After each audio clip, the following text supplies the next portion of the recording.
Check, check.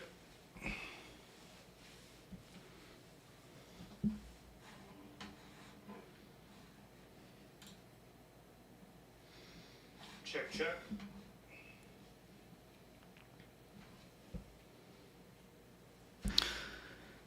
Cool. All right. Hello and welcome to the live stream. This morning I'm going to be reading at least some portion, probably not the whole thing, of the IPCC's 6th Assessment Report Summary for Policymakers. If you're not sure why I'm doing this, please check out my introduction video to the streaming series. And if you're not sure what the IPCC is, then please check out the second or the first live stream in this series, which explains what that is. So yeah, without further ado, I'm going to jump right into it. Okay, so up on the screen here, I just have a PDF of the AR6, and I will try to remember to put a link to this in the description of this video. But if not, you can easily find it. Just Google, IPCC AR6. And then specifically, this is the summary for policymakers. So it starts with a bunch of credits just for the writing team. And I have no reason to read all of that. But yeah, case in point, there's a lot of people, and you'll notice they represent all of the member nations. So, here's the one for the US, here's one from India, etc. Table of contents. So yeah, if I remember correctly, it's kind of split into 3 different sections: current status and trends, future climate change risks and long-term responses, and then responses in the near term. And let's see, so we get to it's 36 pages total, so 9. I was thinking maybe I could do 3 streams. So in other words, today finish section A, and then the next stream section B, and the next one section C, but we'll see how it goes. Yeah, just some information about how they formatted their citations. And without further ado, here we go. Introduction. This synthesis report, SYR, of the IPCC 6th Assessment Report, AR6, summarizes the state of knowledge of climate change, its widespread impacts and risks, and climate mitigation and adaptation. It integrates the main findings of the 6th Assessment Report, AR6, based on contributions from the 3 working groups and the 3 special reports. The Summary for Policymakers, SPM, is structured in 3 parts. SPM-A, Current Status and Trends, SPM-B, Future Climate Change, Risks and Long-Term Responses, and SPM-C, Responses in the Near Term. This report recognizes the interdependence of climate, ecosystems, and biodiversity, and human societies, the value of diverse forms of knowledge, and the close linkages between climate change, adaptation, mitigation, ecosystem health, human well-being, and sustainable development, and reflects the increasing diversity of actors involved in climate action. Based on scientific understanding, key findings can be formulated as statements of fact or associated with an assessed level of confidence using the IPCC calibrated language. Hopefully it'll explain that more, but essentially, they say things like very likely, somewhat likely, and they define specifically what those terms mean, scientifically or statistically. Some massive footnotes here that I am not going to read on stream, but they're there if you would like to take a look at them. So, Section A, Observed Warming and Its Causes. 8.1. Human activities, principally through emissions of greenhouse gases, have unequivocally caused global warming, with global surface temperatures reaching 1.1 degrees Celsius above 1850 to 1900 in 2011 through 2020. Global greenhouse gas emissions have continued to increase, with unequal historical and ongoing contributions arising from unsustainable energy use, and land use change, lifestyles and patterns of consumption and production across regions, between and within countries and among individuals. High confidence. So that's what I was just talking about. They have, they've identified their level of confidence for each of these statements, and here's another high confidence statement. Global surface temperature was 1.09 degrees Celsius. So now they're saying that's an average, I think, between those two numbers. Is that correct? Yeah, that's approximately correct. I'm not going to read all of this bracketed stuff because I think that's going to be really hard to follow for a listener. So I might just kind of leave some of that stuff out because that's really just to give you scientific context for where that 1.9 comes from. So yeah, I think that's essentially that's like a confidence interval, and there's a citation to it. So, restarting the sentence, global surface temperature was 1.09 degrees Celsius higher in 2011 through 2020 than it was in 1850 through 1900, with larger increases over land than over ocean. Global surface temperatures in the first 2 decades of the 21st century, that's 2001 to 2020, was 0.99 degrees Celsius, higher than 1850 to 1900. Global surface temperature has increased faster since 1970 than in any other 50-year period over at least the last 2,000 years. It's a high confidence statement. The likely range of total human-caused global surface temperature increase from 1850 to 1900 to 2010 to 2019 is 0.8 degrees Celsius to 1.3 degrees Celsius, with a best estimate of 1.07 degrees Celsius. Over this period, it is likely that well-mixed greenhouse gases, GHGs, contributed a warming of 1.0 degrees Celsius to 2.0 degrees Celsius. And other human drivers, principally aerosols, contributed a cooling of 0.0 degrees Celsius to 0.8 degrees Celsius. Natural, solar, and volcanic drivers changed global surface temperatures by minus 0.1 degrees Celsius to plus 0.1 degrees Celsius, and internal variability changed it by minus 0.2 degrees Celsius to plus 0.2 degrees Celsius. That was very wordy, but to recap, what it's saying is human action caused 0.1 to 1.3, so let's call it 1.07 degrees Celsius, whereas there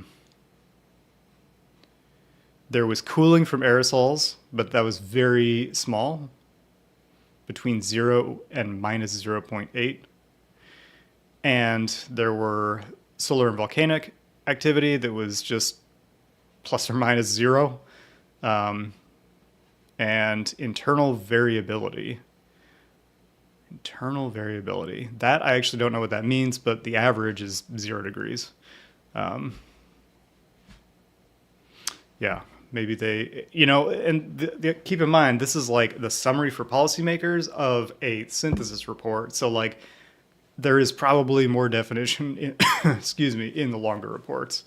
But I'm not reading those in the stream. Okay, observed increases in well-mixed greenhouse gas concentrations since around 1750 are unequivocally caused by GHG emissions from human activities over this period. Historical cumulative net CO2 emissions from 1850 to 2019 were 2,400 gigatons of CO2, of which more than half, 58%, occurred between 1850 and 1989, and about 42% occurred between 1990 and 2019. High confidence.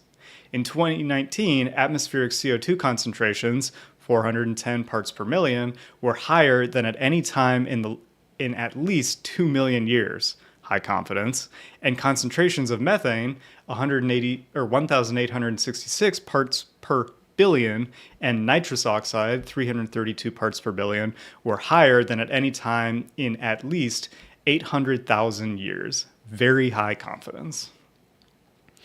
Global net anthropogenic GHG emissions have been estimated to be 50 gigatons of CO2 equivalent in 2019, about 12% higher than in 2010 and 54% higher than in 1990, with the largest share and growth in gross GHG emissions occurring in CO2 from fossil fuels combustion and industrial processes, followed by methane, whereas the highest relative growth occurred in fluorinated gases, starting from low levels in 1990. Average annual GHG emissions during 2010 to 2019 were higher than in any previous decade on record, while the rate of growth between 2010 and 2019 was lower than between 2000 and 2009. In 2019, approximately 79% of global GHG emissions came from the sectors of energy, industry, transport, and buildings together, and 22% from agriculture, forestry, and other land use.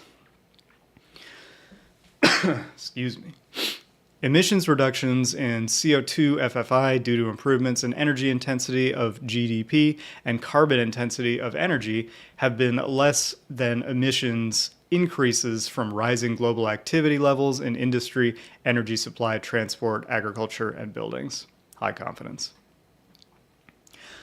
Historical contributions of CO2 emissions vary substantially across regions in terms of total magnitude, but also in terms of contributions to CO2 FFI and net CO2 emissions from land use change, and forestry.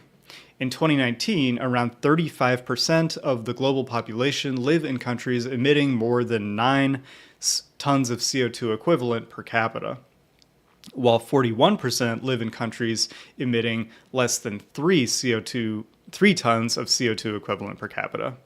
Of the latter, a substantial share lack access to modern energy services. Least developed countries and small island developing states have much lower per capita emissions than the global average. The 10% of households with the highest per capita emissions contribute 34 to 45% of global consumption-based household GHG emissions, while the bottom 50% contribute 13 to 15%. High confidence. Widespread and rapid changes in the atmosphere, ocean, cryosphere, and biosphere have occurred. Human-caused climate change is already affecting many weather and climate extremes in every region across the globe. This has led to widespread adverse impacts and related losses and damages to nature and people. High confidence. Vulnerable communities who have historically contributed the least to current climate change are disproportionately affected. High confidence. It is unequivocal that human influence has warmed the atmosphere, ocean, and land. Global mean sea level rise by 0.2 meters between 1901 and 2018. The average rate of sea level rise was 1.3 millimeters per year between 1901 and 1971, increasing to 1.9 millimeters per year between 1971 and 2006, and further increasing to 3.7 millimeters per year between 2006 and 2018. High confidence. Human influence was very likely the main driver of these increases since at least 1971.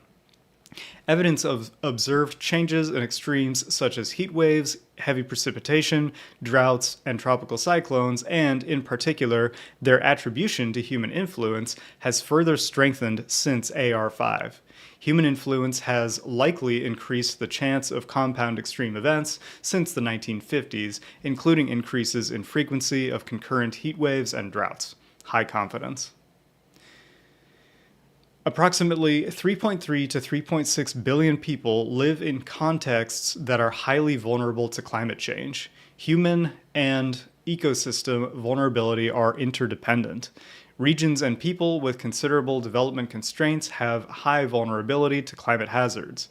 Increasing weather and climate extreme events have exposed millions of people to acute food insecurity and reduced water security, with the largest adverse impacts observed in many locations and/or communities in Africa, Asia, Central and South America, LDCs, small islands, and the Arctic, and globally for indigenous peoples, small-scale food producers, and low-income households. Between 2010 and 2020, human mortality from floods, droughts, and storms was 15 times higher in highly vulnerable regions compared to regions with very low vulnerability. High confidence. Climate change has caused substantial damages and increasingly irreversible losses in terrestrial, freshwater, cryospheric, and coastal and open ecosystems. High confidence.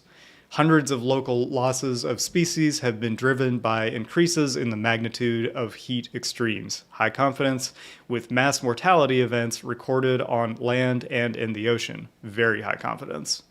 Impacts on some ecosystems are approaching irreversibility, such that the impacts of hydrological changes resulting from the retreat of glaciers or the changes in some mountain, medium confidence, and Arctic ecosystems driven by permafrost thaw, high confidence. Climate change has reduced food security and affected water security, hindering efforts to meet sustainable development goals, high confidence. Although overall agriculture productivity has increased, climate change has slowed this growth over the past 50 years globally, medium confidence, with related negative impacts mainly in mid and low latitude regions, but positive impacts in some high latitude regions, high confidence.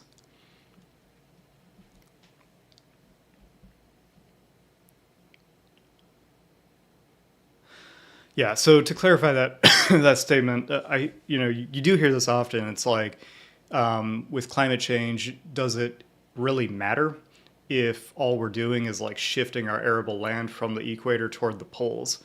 Because, currently the equator is very hot, it gets hotter, but, as you get toward the northern and southern latitudes, if those areas warm, will people be able to farm more, and will that be a good thing? And the problem there is that most people live near the equator, right? And most of our arable land is closer to the equator, and regardless of farming, you also have the ecosystem damage. Essentially, you're pushing animals or species up the mountain to higher elevations to where they can better thrive in the colder temperatures, and inevitably you're going to wipe out the animals that cannot live at the very top of the mountain anymore. Okay, ocean warming and ocean acidification have adversely affected food production from fisheries and shellfish aquaculture in some oceanic regions, high confidence. Roughly half of the world's population currently experience severe water scarcity for at least part of the year due to a combination of climatic and non-climatic drivers, medium confidence. In all regions, increases in extreme heat events have resulted in human mortality and morbidity, very high confidence. The occurrence of climate-related foodborne and waterborne diseases, very high confidence, and the incidence of vector-borne diseases, high confidence, have increased. In assessed regions, some mental health challenges are associated with increasing temperatures, high confidence, trauma from extreme events, very high confidence, and loss of livelihoods and culture, high confidence. Climate and weather extremes are increasingly driving displacement in Africa, Asia, North America, high confidence, and Central and South America, medium confidence, with small island states in the Caribbean and South Pacific being disproportionately affected relative to their small population size, high confidence. I think at this point, I feel like I'm saying these confidence levels too much on stream. And so I'm going to stop doing that. If you're interested, you can follow along. You can see what the confidence level of these statements are. I'm just going to make the statement. I don't think there's going to be anything in here that's any lower than medium confidence. And most of it definitely seems to be high confidence, with a few statements being very high confidence. Climate change has caused widespread adverse impacts and related losses and damages to nature and people that are unequally distributed across systems, regions, and sectors. Economic damages from climate change have been detected in climate-exposed sectors such as agriculture, forestry, fishery, energy, and tourism. Individual livelihoods have been affected through, for example, destruction of homes and infrastructure, and loss of property and income, human health and food security, with adverse effects on gender and social equity.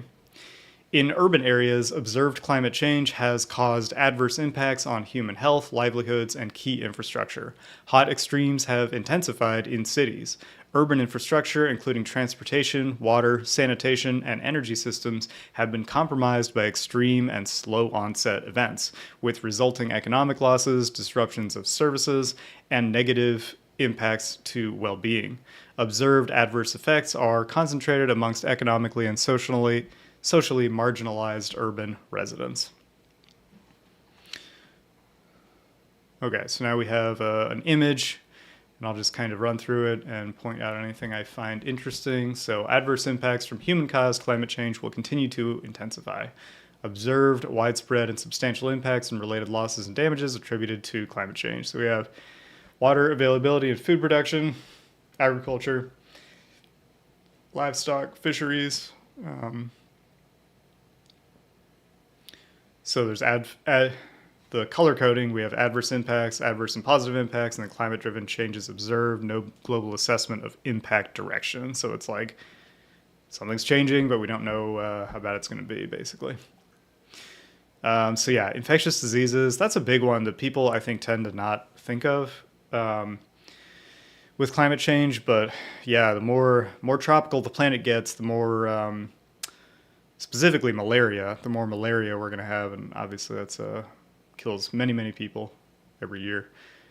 So heat, mental health, that's another interesting one that I am hearing about more and more. I feel like everybody kind of acknowledges that heat is a stressor on the brain, but it's not something, again, that's thought of very often.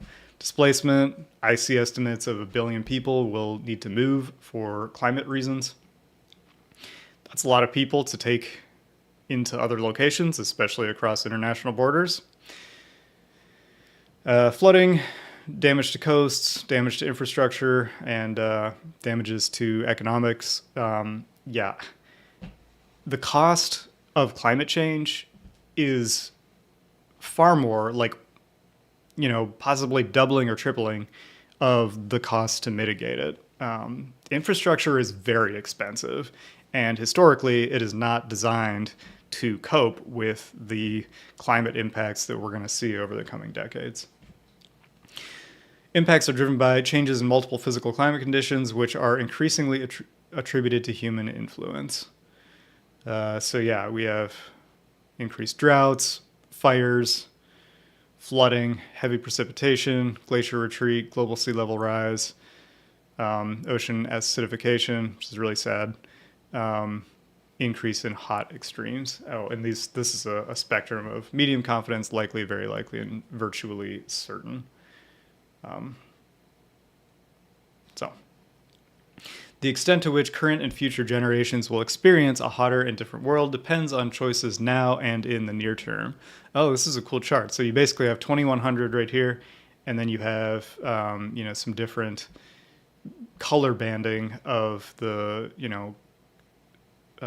temperature change, and we have these emissions scenarios. So yeah, 4 degrees future would be, I think, not good. And then very low is keeping us below that 1.5 target set by the Paris Agreement.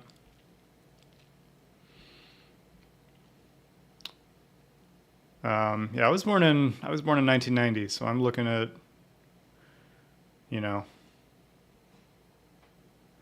be 70 in 2060, I guess.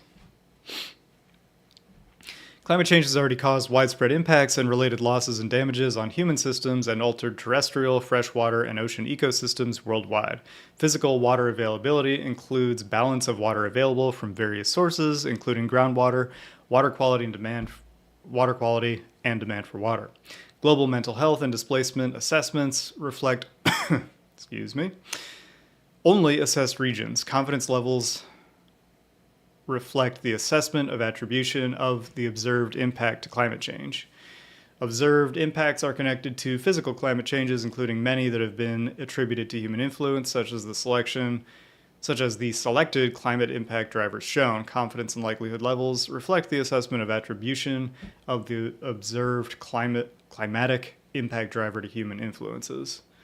I'm not going to read the rest of that. Current progress in adaptation and gaps and challenges. Adaptation planning and implementation has progressed across all sectors and regions with documented benefits and varying effectiveness. Despite progress, adaptation gaps exist and will continue to grow at current rates of implementation. Hard and soft limits to adaptation have been reached in some ecosystems and regions. Maladaptation is happening in some sectors and regions. Current global financial flows for adaptation are insufficient for and constrain implementation of adaptation options, especially in developing countries. Progress in adaptation planning and implementation has been observed across all sectors and regions, generating multiple benefits. Growing public and political awareness of climate impacts and risks has resulted in at least 170 countries and many cities including adaptation in their climate policies and planning processes. Effectiveness of adaptation in reducing climate risks is documented for specific contexts, sectors, and regions. Examples of effective adaptation options include cultivar improvements, on-farm water management and storage, soil moisture conservation, irrigation, agroforestry, community-based adaptation, farm and landscape level diversification in agriculture, sustainable land management approaches, use of agroecological principles and practices, and other approaches that work with natural processes. Ecosystem-based adaptation approaches such as urban greening, restoration of wetlands, and upstream forest ecosystems have been effective in reducing flood risks and urban heat. Combinations of non-structural measures like early warning systems and structural measures like levees have reduced loss of lives in case of inland flooding. Adaptation options such as disaster risk management, early warning systems, climate services, and social safety nets have broad applicability across multiple sectors. Most observed adaptation responses are fragmented, incremental, sector-specific, and unequally distributed across regions. Despite progress, adaptation gaps exist across sectors and regions and will continue to grow under current levels of implementation, with the largest adaptation gaps among lower income groups. There is increased evidence of maladaptation in various sectors and regions. Maladaptation especially affects marginalized and vulnerable groups adversely. Soft limits to adaptation are currently being experienced by small-scale farmers and households along some low-lying coastal areas, resulting from finance, governance, institutional, and policy constraints. Some tropical, coastal, polar, and mountain ecosystems have reached hard adaptation limits. Adaptation does not prevent all losses and damages, even with effective adaptation and before reaching soft and hard limits. Key barriers to adaptation are limited resources, lack of private sector and citizen engagement, insufficient mobilization of finance, including for research, low climate literacy, lack of political commitment, limited research and/or low uptake of adaptation science, and low sense of urgency. There are widening disparities between the estimated costs of adaptation and the finance allocated to adaptation. Adaptation finance has come predominantly from public sources, and a small portion of global tracked climate finance was targeted to adaptation and an overwhelming majority to mitigation.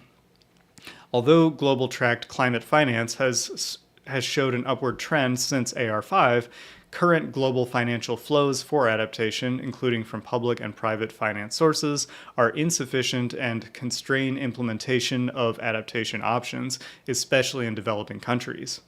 Adverse climate impacts can reduce the availability of financial resources by incurring losses and damages, and through impeding national economic growth, thereby further increasing financial constraints for adaptation, particularly for developing and least developed countries. The use of scenarios and modeled pathways in the AR6 synthesis report.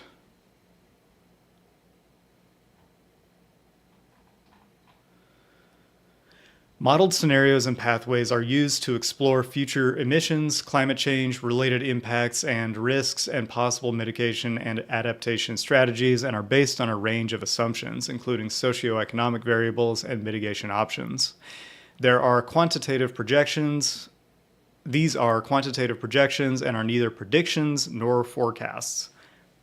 That's a critical line because you hear it all the time. It's like, well, the scientists predicted this and it didn't come true.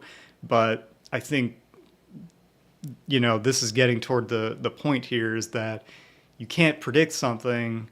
You can predict that the Earth is going to behave in such and such a way at 2 degrees Celsius of warming, but what you can't predict is like how people's energy consumption is going to change over the next decades. We have no idea what technological advances and social movements could be right around the corner. So it's basically, you can model different sort of broad scenarios, but you can't make specific predictions with climate modeling, as many people seem to think.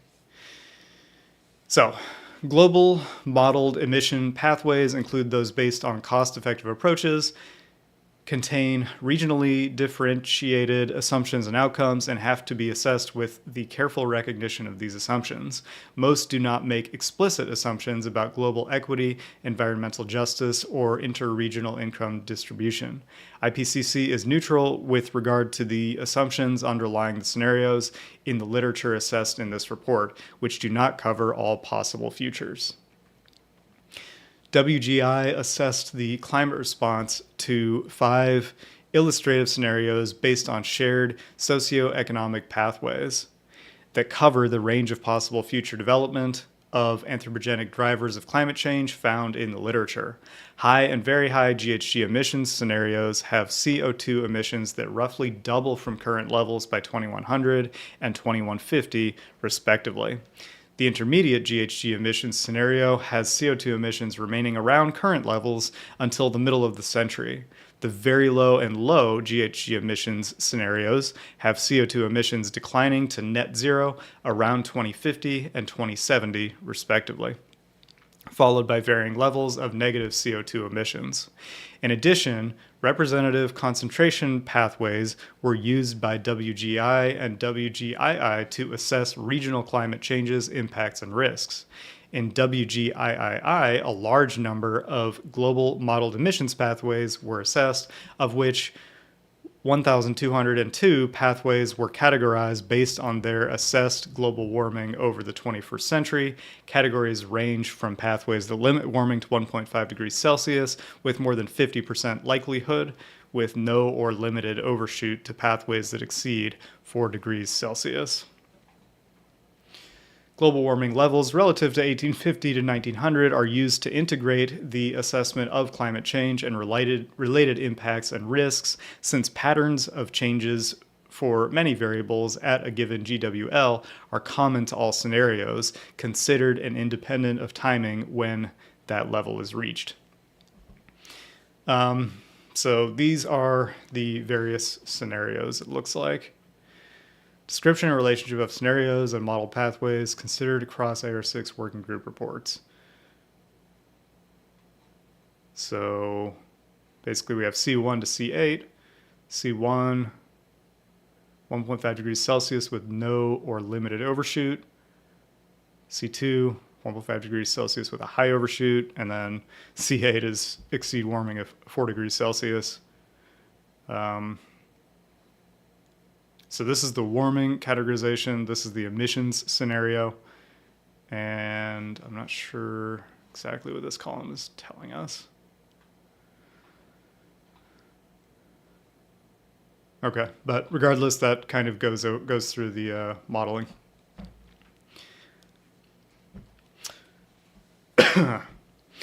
Current mitigation progress, gaps, and challenges. Policies and laws addressing mitigation have consistently expanded since AR5. Global GHG emissions in 2030, implied by nationally determined contributions announced by October 2021, make it likely that warming will exceed 1.5 degrees during the 21st century and make it harder to limit warming below 2 degrees Celsius. There are gaps between projected emissions and implemented policies, and those from NDCs and finance flows fall short of levels needed to meet climate goals across all sectors and regions. The UNFCCC, Kyoto Protocol, and the Paris Agreement are supporting Rising levels of national ambition. The Paris Agreement, adopted under the UNFCCC with near universal participation, has led to policy development and target setting at national and subnational levels, in particular in relation to mitigation, as well as an enhanced transparency of climate action and support. Many regulatory and economic instruments have already been deployed successfully. In many countries, policies have enhanced energy efficiency, reduced rates of deforestation, and accelerated technology development, leading to avoided and in some cases reduced or improved emissions. Multiple lines of evidence suggests that mitigation policies have led to several gigatons of CO2 equivalent per year of avoided global emissions. At least 18 countries have sustained absolute production-based greenhouse gas and consumption-based CO2 reductions for longer than 10 years. These reductions have only partly offset global emissions growth. Several mitigation options, notably solar energy. Shout out to solar. That's my field that I work in. Excuse me. Several mitigation options, notably solar energy, wind energy, electrification of urban systems, urban green infrastructure, energy efficiency, demand-side management, improved forest and crop/grassland management, and reduced food waste and loss are technically viable and becoming increasingly cost-effective and are generally supported by the public. From 2010 to 2019, there have been sustained decreases in the unit cost of solar energy by 85%, wind energy by 55%, and lithium-ion batteries 85%, and large increases in their deployment. For example, 10 times for solar and 100 times for EVs, varying widely across regions. Yeah, I want to recap that. The cost per megawatt hour of solar energy has fallen by 85% in 9 years. That is an extremely rapid pace, and I think that people really need to acknowledge that that happened due to government stimulus. We had PV modules in like the 50s or whatever. Or actually, the first PV modules are very old, like early 1900s or late 1800s. So we understood them scientifically, but it took, until the 2010s to really invest in the science that was going to deliver us much more efficient solar modules, PV specifically. And yeah, clearly the free market was not delivering us, that kind of improvement on its own. So that's why I think people, many people think that the free market will always guide us, in the correct decision. But I think this is a really, really good example in which we saw, we had 1 decade where the government started having these renewable energy incentives and solar incentives, government meaning both federal and many states. And all of a sudden that switch flipped and, 85% reduction in cost. PV energy, probably won't mention it here, but the PV energy has a levelized cost that is below, it's below wind, it's below gas, below coal. Obviously it's below nuclear. That's the most expensive source of energy currently. And that is really critical. Okay. The mix of policy instruments that reduce costs and stimulated adoption includes public research and development, funding for demonstration and pilot projects, and demand pull instruments such as deployment subsidies to attain scale. That's the other thing. It's not just the science, it's also the economy of scale. So like for EVs, it's like we need a robust lithium supply chain in order to deploy them, but nobody's going to invest in a lithium mine unless you're reaching a certain number of EVs produced every year that really demands that investment in the mining infrastructure. Maintaining emission-intensive systems may, in some regions and sectors, be more expensive than transitioning to low emissions systems. A substantial emissions cap exists between global GHG emissions in 2030 associated with the implementation of NDCs announced prior to COP26 and those associated with modeled mitigation pathways that limit warming to 1.5 degrees Celsius with no or limited overshoot, or limit warming to 2 degrees Celsius assuming immediate action. This would make it likely that warming will exceed 1.5 degrees Celsius during the 21st century.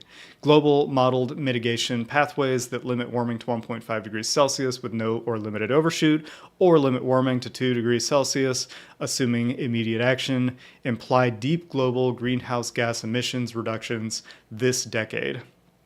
Modeled pathways that are consistent with NDCs announced prior to COP26 until 2030 and assume no increase in ambition thereafter have higher emissions, leading to a median global warming of 2.8 degrees Celsius by 2100. Whew.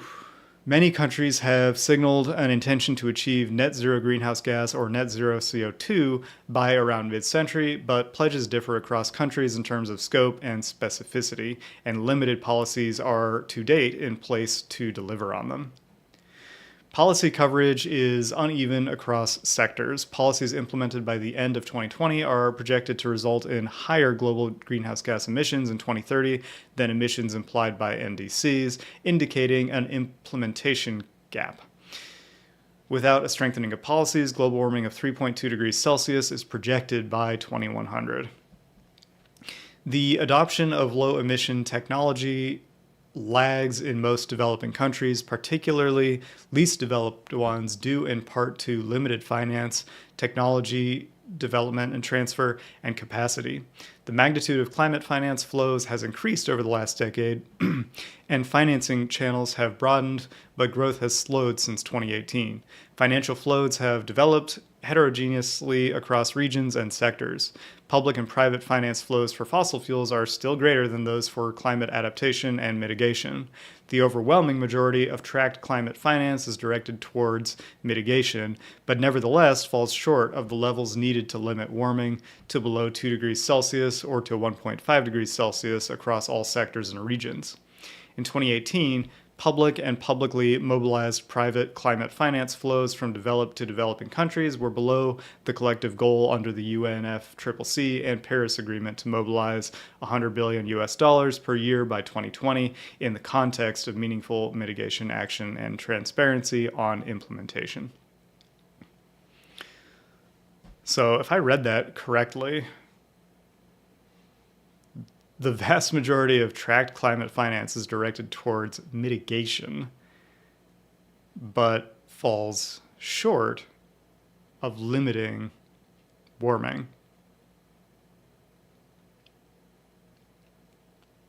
Okay. Interesting. Okay, so that was section A, page 12. So that is 1/3 of the way through.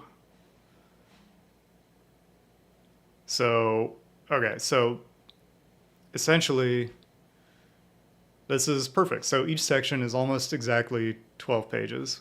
So that is going to be, I think, a good stopping point for today. And then in the next stream, I will do the next 12 pages, which is section B, future climate change risks and long-term responses.